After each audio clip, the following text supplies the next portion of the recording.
afternoon, ladies and gentlemen, boys and girls, to another episode of Coptic Youth Radio Hour here on 92.3 FM, 3ZZZ, in association with Tuned In, CYC. Hello to all our viewers. In the studio, I've got with me Mina Alias. Glad to be here, Mitch. Thanks for coming in. And we've got a new one. We've got Paul Soriel. Thanks for coming in, Paul. Pleasure to be here. Paul's a legend. He comes with us Bible study, and so our spiritual segment today is based on what we discuss in our Bible study. For our spiritual segment, we're going to discuss the story of Jacob and Laban, and about the speckled and speckled sheep from Genesis chapter 31. And we've also got a social topic on money and the dangers of money, and what if money is good, if it's bad, like things like that. So stay tuned for that. Also, we're going to have a nice sermon.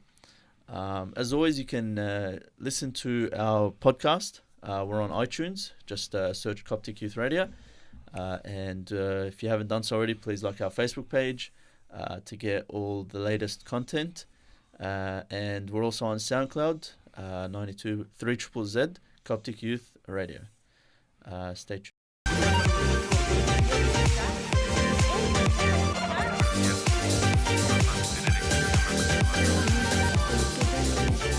Back here on Coptic Youth Radio. Now it's time for our spiritual topic, and this week we're going to discuss with Mina and Paul. Paul, me, the three of us, we go to Bible study every Monday nights, St. Mark's, with the Bonus and Wheel, and so which is really good. Everyone knows that I recycle what we discuss at Bible study, and I use it here. So if you've been watching the last couple of episodes, we've been talking about Genesis. So obviously you would know that that's what we're doing at Bible study. We're talking about Genesis. Maybe not recycle, we contemplate. We contemplate. We come here and contemplate. Yeah. Yes. This is why we need Paul. He comes up with the good words. So, yeah, Paul, do you want to tell him what we sort of discussed? Okay. And what we're going to talk about? Yeah, sure. So the last topic was chapter 31 in Genesis, and it was the story of the interaction between Jacob and Laban. This was just after Jacob had worked with Laban for many, many years, and he married his two daughters, and he continued to work with Laban on his farm and crops. And it was time for Laban to repay Jacob in a way. And he asked Jacob, "What would you like? Name your wages, and I will give it to you." And this ties in very well with our social topic. Jacob didn't ask for money. He turned to Laban and he asked, "From your spotted and speckled sheep, I would take them and leave all your white, pure sheep for you." And this wasn't a big ask, because at the time, spotted and speckled sheep were a small number in the flock. Laban granted that to him, and it wasn't an issue, and Jacob took care of the flock. Later on, Jacob really wanted the spotted and speckled in number to grow. And what he did was he put leaves and branches in the river as the sheep were drinking in the water, in the hope that when the sheep are drinking, they will then produce more spotted and speckled sheep. Now, how this ties in with what we're about to discuss is, nowadays, and with our understanding of genetics, is we believe leaves and branches in the river and sheep seeing it as they drink cannot affect the number of spotted and speckled sheep in the flock. But Jacob thought it could be. He did. He did. He was under the interpretation or presumption that it would. And interestingly enough, the number of spotted and speckled grew in the flock, and Laban's children then came after Jacob and said, his flock is now bigger than ours. We can't have this, and Jacob had to flee from the area with his flock. Now, where we're going with this today is, if the Bible was read 1,000 years ago, before our understanding of genetics, one may have made the presumption that leaves and branches in the water could affect the number of flock, or the number of spotted and speckled in a flock. But nowadays we know that is untrue. So the question that comes to us is, should science and our understanding of science affect our perception of the Bible? Should it not? Or should we take it as how it was interpreted at the time? And that's what we're here to discuss. I think an important point, yesterday, last week was yesterday. Yesterday was the Feast of Transfiguration in our church, and one important point I think from that feast that I took was not just a spiritual event that happened on Mount Tabor with Jesus and his disciples that were there, but also the practical significance of transfiguration. And I'll relate it to this topic in a second. But essentially, what I got out of it was the transfiguration, so being conformed to a glorious body in order to attain salvation, is not just shouldn't just be looked at from a spiritual sense, but also from a practical sense. So God gives all of us talents, and we use those talents, through, and it's really kind of up to us to use those talents and to be transfigured in a certain kind of mind capacity to be able to use those talents. And I think this issue with science versus the Bible and that sort of stuff, I think what's essential is that the talents that God gives us, and that sometimes relates to the scientific understanding of things. It definitely consists of that. I think it's very important that we use those talents and we're transfigured in those talents to be able to understand science, but at the same time not let it kind of affect our spiritual understanding as well. So it's really good that we're understanding all these different types of scientific concepts, but not to let that kind of affect our interpretation exactly. of the Bible. Affect our interpretation of the Bible and also our our spirituality as well. I guess. But for the individual, it's quite hard to say, my understanding of the world is this, and now I'm reading a piece that I guess exceeds physical rules. How do I then separate myself from what I know in the world as I'm reading something that's beyond the world? Well, we'll go back to the story in Genesis 31. You say that they would have tried it and it would have worked for Jacob, and then all of a sudden it might work, or people would have tried it after him. So you're referring to people testing out the manipulation or... So let's say, because the Genesis is one of the books of the Torah, so the Jews would have had that book. So they would have, the Jewish community at the time, before Jesus, before all of that, they would have read that particular passage and they would have tested it and they would have tried it. And I think they would have found out, it's not true, it's not working, based on like a trial and error kind of thing. And so I think from there they would have disproven the theory. I think if it was really true, and it was, then that Jewish community would have sort of made a big deal out of it, and you would hear more about this story as the essential sort of the start of a movement kind of thing, for example, or like the way that we breed, for example. But I guess it didn't come to fruition. So they would have sort of tried it and it would have failed. Well, the understanding is from this chapter is that God blessed his flock and then allowed it to increase. Was that because he didn't ask for money? Maybe. Was that because he asked for something that he can work on, receiving sheep, regardless of the color. You still have to herd them and take care of them. So he wasn't asking for an easy way out Yeah. from God, which was presented to him. It was quite easy for him to tell his uncle, just give me X figure. And he didn't. He chose to work for it. And I think that's an important lesson to be taken here. If God gives you an opportunity to ask for something, and you ask for something that you can work on and grow yourself and use the talents, as Mina mentioned, that he's given you, I think you'll be rewarded much more than just asking for an easy option or a lazy option. Let's not forget that Jacob served 14 years. Yes, he did. For Laban, for Rachel. Yes. But he served 7 for Rachel. Yeah. And then he was given Leah, and he was told he has to serve another 7 to receive Rachel. Yes. So he worked 14 years for two wives. Whether that was a good thing or not, I think he had. He only wanted issues. One. He only he was wanted noble one, in that regard. Yeah. He got 2 for that.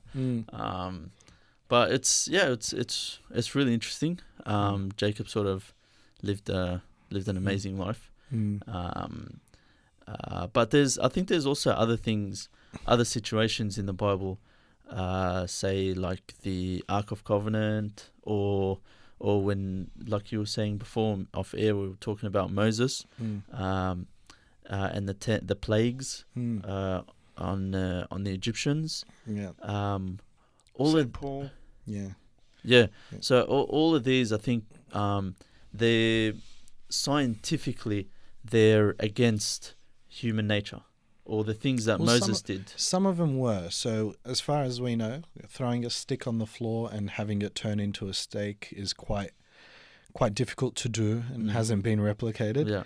However, a plague of locusts, ravaging crops does happen. Now, did Moses have some sort of scientific trick up his sleeve that we don't understand now? Or the river turned into blood? Yes. Yeah. And I think science sort of tried to replicate that. Yeah, like it can, if the certain sort of stars align or something happens, it can sort of create that effect. But going back to that topic now, let's say 500 years from now, we figure out a scientific trick that allows us to throw a stick on the floor and have it turn into a snake. Should that change our understanding of that story? And should we think, science proves that we can do this? Or should we think, no, God did give him a power at that time or a blessing to do God's work? And I think the latter. I think regardless of what we discover. Yeah, I think if Moses used that time and he did it praising God and not praising himself and say, "Look what I can do," then that would have been different. But I think because he glorified did it, God. He glorified God and his power, saying this power came from God. Then, I think that's. Yeah, there's no doubt about it. I mean, you see miracles even happening today. The apparition of St. Mary in 68, people could say many things about, how it could be a reflection of light and, things like this. But of course, it's all for the glory of God. There's no doubt about it. And I think without that aspect to it, these things definitely wouldn't happen. That's just my opinion. But I think certainly if God found that, people didn't have the glory of his name as number one. These things that we hear about certainly wouldn't have happened for us to discuss now. There's no doubt about it. So I think as mentioned before, there's definitely a fine line between balancing the talents that God's given you to think for yourself and to understand science and that sort of thing, but at the same time understanding that the glory of God and his name is the most important. And not to, get them mixed up or twiddled up. Let us know what you guys think on our Facebook page, or comment below on our tuned in YouTube comment page. That's it from us. Stay tuned.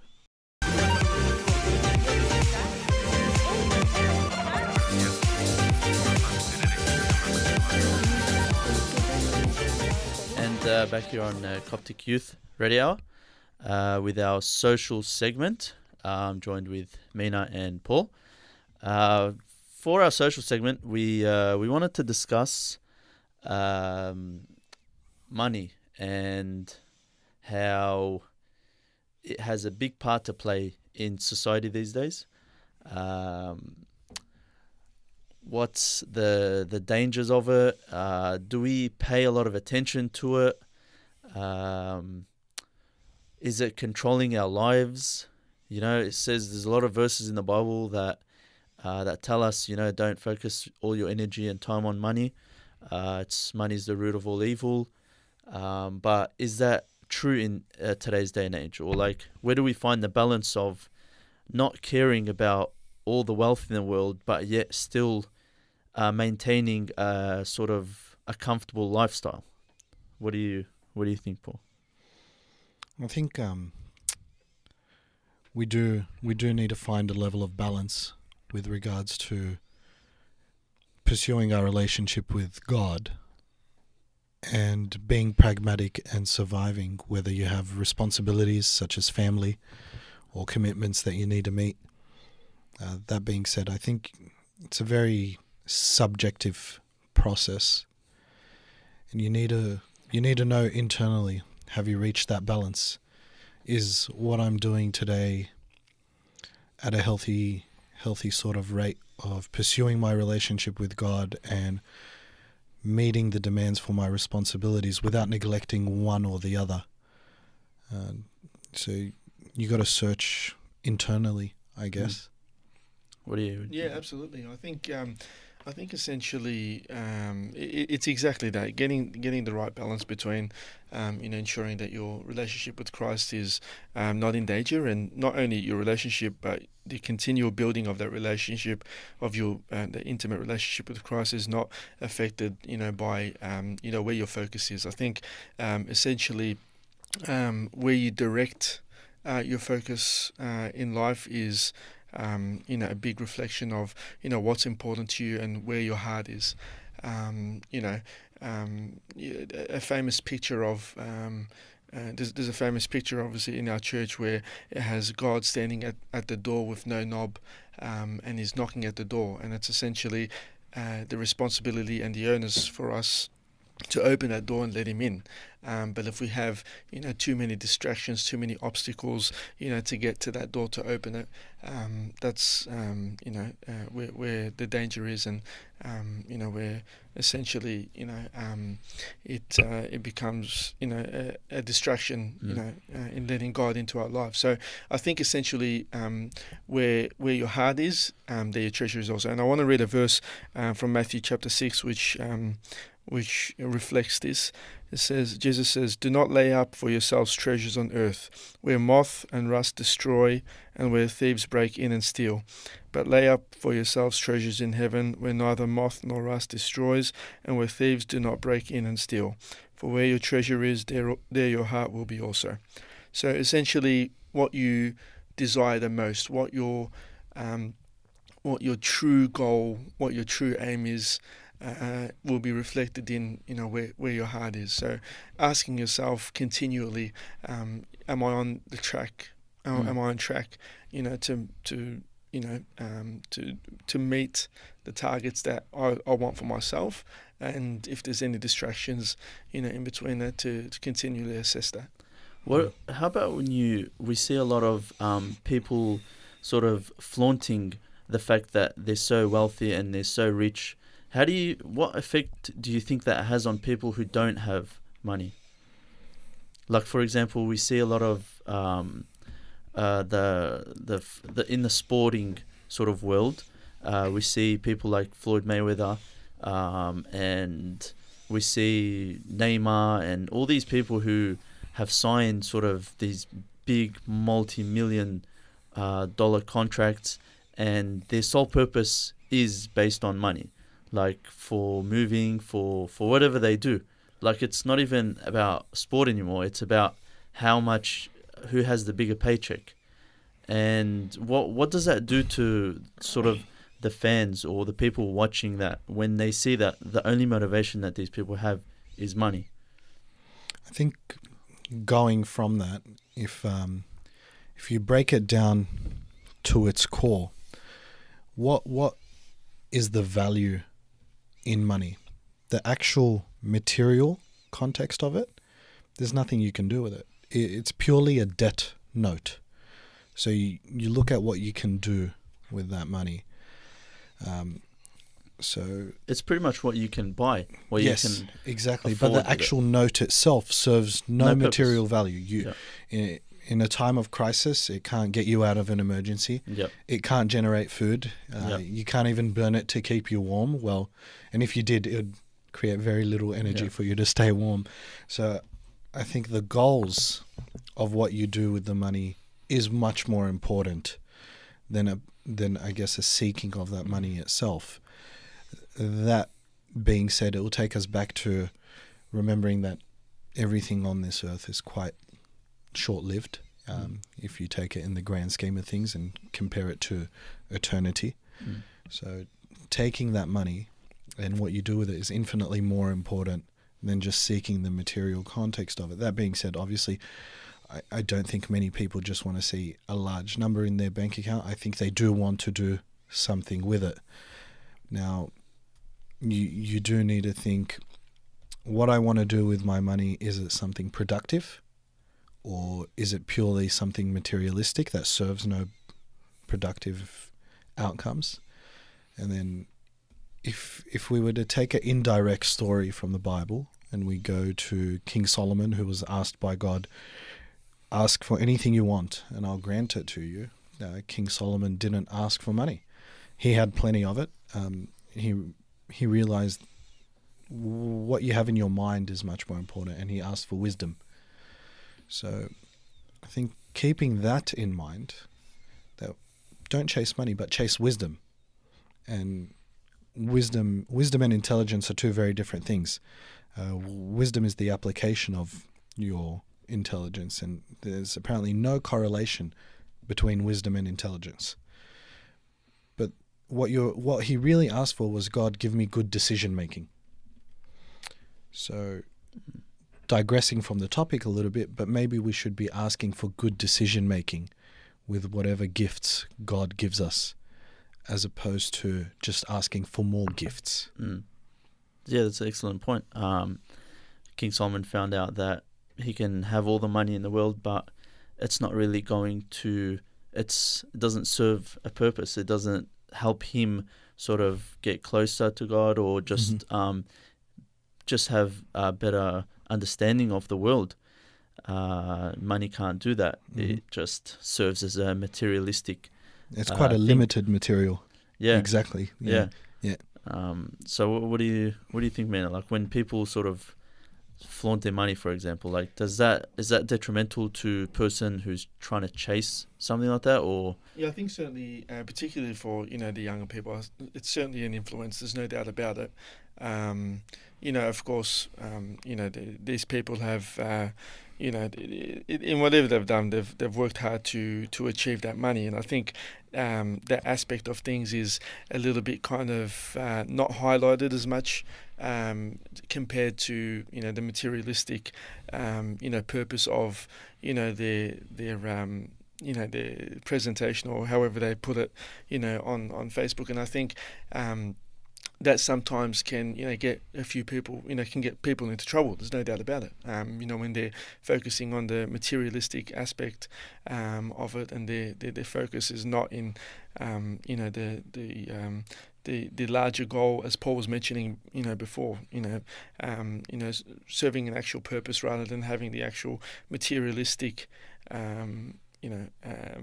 possession in your hand. And I think that kind of goes out the door a little bit when they're influenced in that regard. So I think it's definitely a danger in society. Adding on to that, though, I think also us as humans, we need to be careful. We need to, when we see these people with all these objective things, is it really them flaunting it, or is it us thinking they're flaunting it? So if you see someone with whatever it may be, great home, great vehicle, great lifestyle, are they flaunting it, or are they enjoying the gifts that God has given them? So I think your perception of what is happening needs to be very critically self-assessed by yourself. You need to think, are they enjoying it, or am I envious? I think with a lot of celebrities or athletes, they indirectly sort of promote it and expose how their wealth and how good it is. Like for example, like a Floyd Mayweather, he flaunts the fact that Certainly, and the media plays to that. The media loves that. They jump on it with their cameras, and I guess you have to think: does the media have a stake here, or let's say if they promote a product of his, are they indirectly tied with a company that's using them as a marketing tool to make more sales? I think it's just because his record is like 49-0. That's the only reason why he's sort of the media is relevant with him and stuff, because of that record. It's an amazing record and it can't be beaten. But yeah, I just think like it does get to a point where it's like we look at things like that, and it sometimes motivates us to work harder and to get that, or it can have the opposite effect and say, well, I'm never going to be able to reach something like that, or they will resort to quicker ways, because they don't see that these people, they worked hard, or some people, they worked hard for that wealth, whereas others, they sort of got lucky and through family history or whatever, they got it got brought down to them, and they inherited it.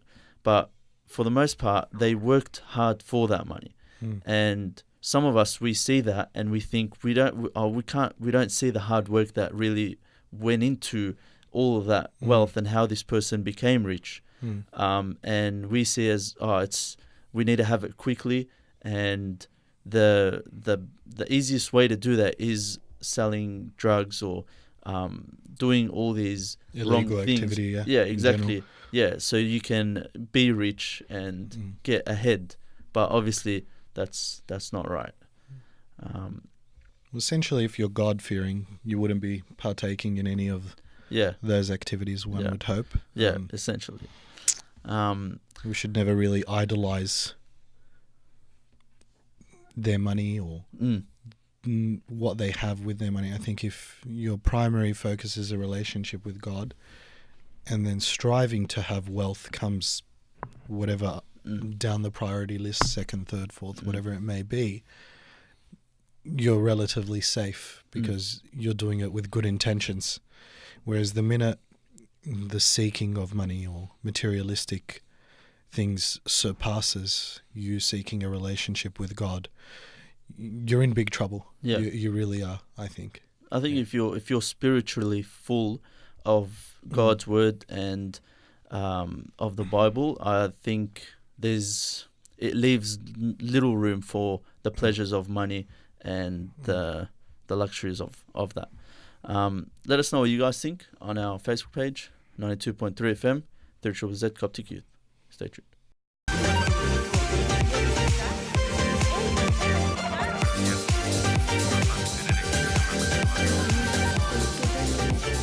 And that's all the time we have for you guys. So thanks again for joining us. Thanks, Mina, for coming in. My pleasure, Mickey. Thanks, Paul, for coming in. Hopefully we can have you again soon.